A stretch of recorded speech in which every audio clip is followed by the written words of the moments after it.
Government income ఇక్కడ కుదరవు అని చెప్పి బంద్ చేపిస్తే ఒక ఆటో వెళ్ళే బతుకుతున్నప్పుడు ఆటోలో కూడా ఆటో వేసినా కూడా 30,000 సంపాదన అయితే వస్తుంది. కానీ ఫస్ట్ నెల నుంచి లాస్ట్ దాకా 30,000 సంపాదన వస్తే అది రిపేర్లు వచ్చిందన్న సంగతి నాకు తెలియదు.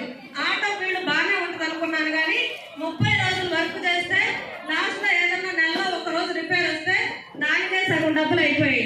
అట్లా 9 నెలల పాటు జర్నీ చేస్తున్నప్పుడు మా ఊర్లో అమ్మవారి జాతర సంవత్సరానికి ఒకసారి చేస్తారు. అది కూడా 18 సంవత్సరాలు చేస్తే మా సార్తో కలిసి వెళ్ళింది కూడా ఆ ఆటో కొన్నప్పుడు వెస్టర్న్ లోకి వచ్చిన తర్వాతే. ఎందుకంటే ఎప్పుడు ఫీల్డ్ అని అక్కడే ఉండేవాడు. ఆటో కొన్న తర్వాత ఒకసారి ఊరికి వెళ్తే నేను అమ్మవారిని ఒకే ఒక కోరా, ఎందుకు తల్లి నాకు ఈ లైఫ్ ఎక్కడ సిటీలో అని, మా నాన్న సిటీలో నా కూతురు చాలా హ్యాపీగా బతికిందని. మ్యారేజ్ అయితే జరిగింది కానీ పల్లెటూరు కంటే చాలా దారుణంగా ఉంది సిటీలో. డబ్బు లేకపోతే బతకగలవా సార్?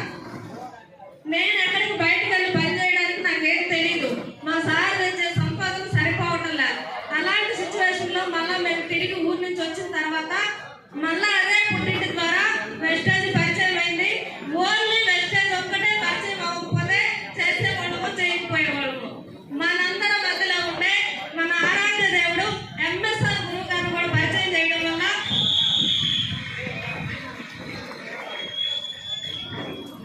గురువు గారి దగ్గరుండి నడిపిస్తూ ప్రతిసారి కష్టం వచ్చినా, కన్నీళ్ళు వచ్చినా, సమస్యలు వచ్చినా, బాధలు వస్తేనే వెస్టేజ్ లో కూడా డెవలప్ అవుతాము.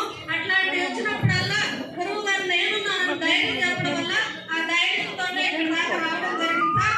మా ఫస్ట్ చెక్ 67 రూపాయలు. నిన్న 10వ తారీఖు వచ్చిన హైయెస్ట్ చెక్ 1,67,148 రూపాయలు.